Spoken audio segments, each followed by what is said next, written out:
ආයුබෝවන් මං අද ඔයගොල්ලන්ට ගෙනාපු නිවස බොක්ස් ටයිප් නිවසක්. මොඩර්න් නිවසක්.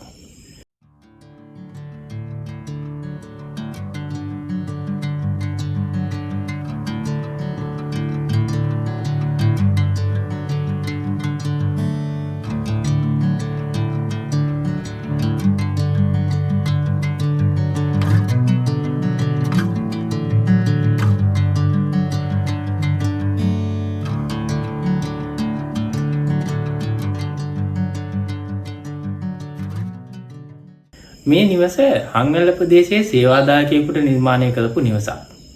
අපිට හම්බෙච්ච ඉඩම පර්චස් 6ක වගේ ඉඩක් තියෙන ලෑන්ඩ් එකක් තමයි අපිට හම්බුනේ.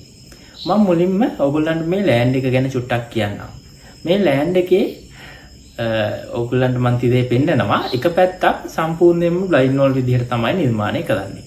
ඊට පස්සේ අනිත් පැත්තත් මම දැන් මේ පෙන්නන පැත්ත ඒ පැත්තත් බ්ලයින්ඩ් වෝල් එකක් විදිහට තමයි නිර්මාණය කරන්නේ. ඒ වුණාට පුංචි ඉඩක් තියෙනවා. අඩි 1.5ක 2ක වගේ පොඩි ඉඩක් විතරක් ඉතුරු කරනවා. එහෙම බැලුවාම මේ නිවසෙන් දෙපැත්තකින් තමයි වෙන්ටිලේෂන් ගන්න පුළුවන්. ඒ වගේම තමයි මේ නිවසේ view එක. නිවසේ view එක තියෙන්නේ ඒ දෙපැත්තෙන්මයි. නිවසේ ලස්සනට පේන්නේ ඒ දෙපැත්තෙන්මයි. ඕක තමයි මේ නිවස නිර්මාණය කරන්න අපිට හම්බෙච්ච ලෑන්ඩ් එක. ඕකට තමයි අපි ලස්සන පුංචි නිර්මාණයක් කළේ. අපි බලමු නිර්මාණය මොන වගේද කියලා.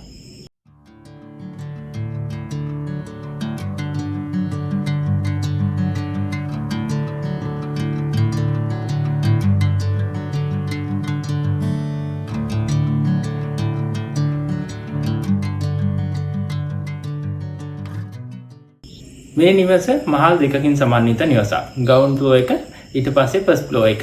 ඊට පස්සේ මේ නිවසේ තියෙනවා රූෆ් ටෙරස් එකක්. ඔය ෆ්ලෝර්ස් ටික තමයි මේ නිවසේ තියෙන්නේ. අපි මුලින් බලමු ග්‍රවුන්ඩ් ෆ්ලෝර් එකේ මොනවද තියෙන්නේ කියලා. ග්‍රවුන්ඩ් ෆ්ලෝර් එකේ මේ නිවසේ තියෙනවා එක කාමරයක්. මුලින්ම ඕගොල්ලෝ දැන් මම ෆ්ලෝර් ප්ලෑන් එක පෙන්නනවා. එන්ට්‍රන්ස් එකෙන් මේන් එන්ට්‍රන්ස් එකෙන් ඇතුළට ගියාට පස්සේ ලිවින් එක ඩයිනින් එක එක දිගට තියෙනවා. ඕපන් ස්පේස් එකක් විදියට. ඒ වගේම ඒකේ ඩයිනින් එකට ෆේස් කරලා කිචන් එකේ එක පැත්තක් ඕපන් කරලා ඕපන් කිචන් එකක් තියෙනවා. ඊට පස්සේ මේකේ එක කාමරයක් තියෙනවා. හොඳට ඉඩ තියෙන කාමරයක්. ඒ වගේම ඒ කාමරේ ළඟම টয়ලට් එකක් බාත්රූම් එකක් තියෙනවා. ඕක තමයි ග්‍රවුන්ඩ් ෆ්ලෝර් එක. ඊට පස්සේ මේකේ ෆස්ට් ෆ්ලෝර් එක. ෆස්ට් ෆ්ලෝර් එකේ තමයි ෆැමිලි ඒරියා එක. එතකොට මේ ෆස්ට් ෆ්ලෝර් එකේ තියෙනවා මාස්ටර් බෙඩ්රූම් එක. මාස්ටර් බෙඩ්රූම් එකට ඇටච් බාත්රූම් එකක් තියෙනවා. ඊට පස්සේ තව කාමර දෙකක් මේ නිවසේ ෆස්ට් ෆ්ලෝර් එකේ තියෙනවා. ඒකේ පොඩි ලිවින් ස්පේස් එකකුත් මේ ෆස්ට් ෆ්ලෝර් එකට අපි එකතු කරලා තියෙනවා. ඊට පස්සේ හොඳට ඉඩ තියෙන බැල්කනි එකකුත් ෆස්ට් ෆ්ලෝර් එකේ තියෙනවා. මේ දේවල් තමයි ෆස්ට් ෆ්ලෝර් එකට අන්තර්ගත වෙලා තියෙන්නේ ස්පේස් එක ක්‍රියේට් කරනකොට. ඊට පස්සේ මේ ෆස්ට් ෆ්ලෝර් එකෙන් රූෆ් ටෙරස් එකට යන්න පුළුවන් වෙන විදිහට පඩිපෙළ එක දිගටම කන්ටිනියු වෙලා තියෙනවා. ওই දේවල් තමයි මේ ෆ්ලෝර් ප්ලෑන් එකේ අන්තර්ගත වෙලා තියෙන්නේ.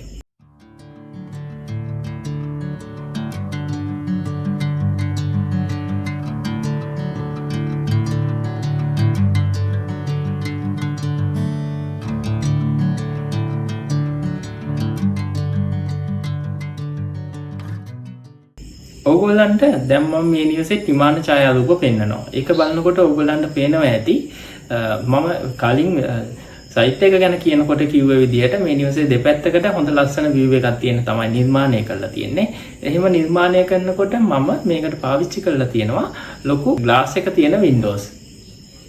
ඊට පස්සේ මේ නිවසේ ඔයගොල්ලන්ට පේනවා ඇති කලර්ස් විදිහට පාවිච්චි කරලා තියෙන්නේ තනිකරම සුදු පාට. ඒ වගේම හොඳට ස්ටේට් ලයින් තියෙන විදිහට ලස්සනට නිර්මාණය කරලා තියෙනවා මේ නිවසේ පෙනුම එන විදිහට අලංකාර වන විදිහට.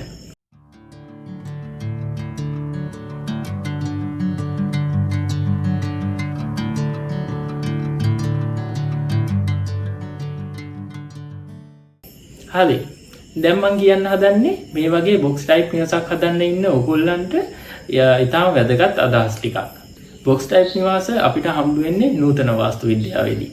නූතන වාස්තු විද්‍යාවේ තියෙන විශේෂත්වය තමයි ඉස්සර සාම්ප්‍රදායික නිර්මාණවල තිබ්බ විශාල ලොකු ඩීටේල්, ඊට පස්සේ මෝල්ඩින් ඩීටේල්, ඒ වගේම කැටයන් තියෙන ජනේල, ඒ වගේ දේවල් අයින් වෙලා යනවා. ඒ වගේම අලුත් මැටීරියල් භාවිතා කරන ඒවා ටිකක් වැඩි වෙනවා. ගොඩක් සරල බව කියන දේ නිර්මාණ වලට එකතු වෙනවා.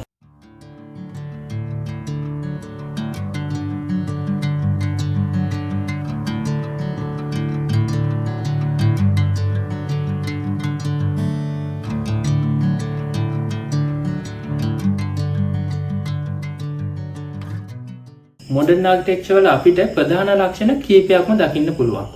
අපි බලමු මේ ලක්ෂණ ටික මොනවද කියලා. පළවෙනි ලක්ෂණය විදිහට මොඩර්න් ආකිටෙක්චර් ඩිසයින් වල හරිම සිම්පල්, ක්ලීන් ලයින් දකින්න පුළුවන් වෙනවා. ඒ කියන්නේ ඉස්සර භාවිතා කළා වගේ හැඩ තියෙන කණු, ඊට පස්සේ මෝල්ඩින් ඩීටේල් වගේ දේවල් ගොඩක් වෙලාවට අයින් වෙනවා.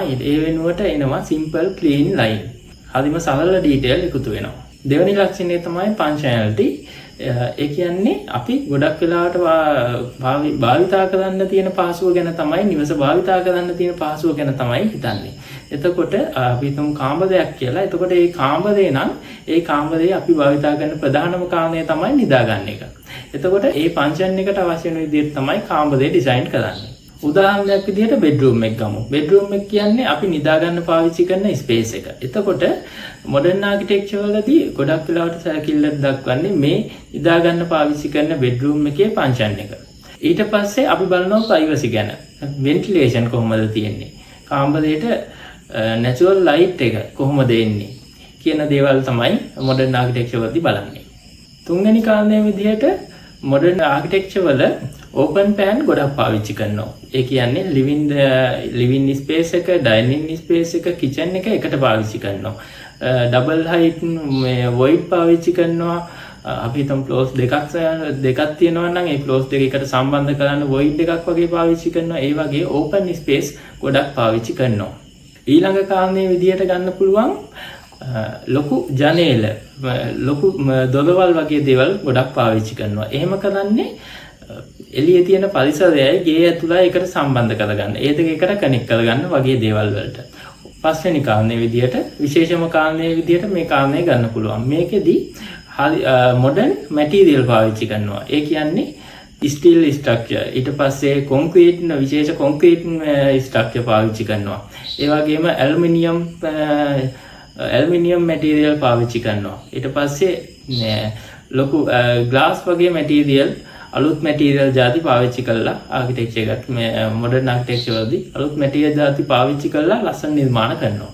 මොඩර්න් ආකිටෙක්චර් එකේදී ගොඩක් වෙලාවට කලර්ස් පාවිච්චි කරන එකත් වෙනස් වෙනවා.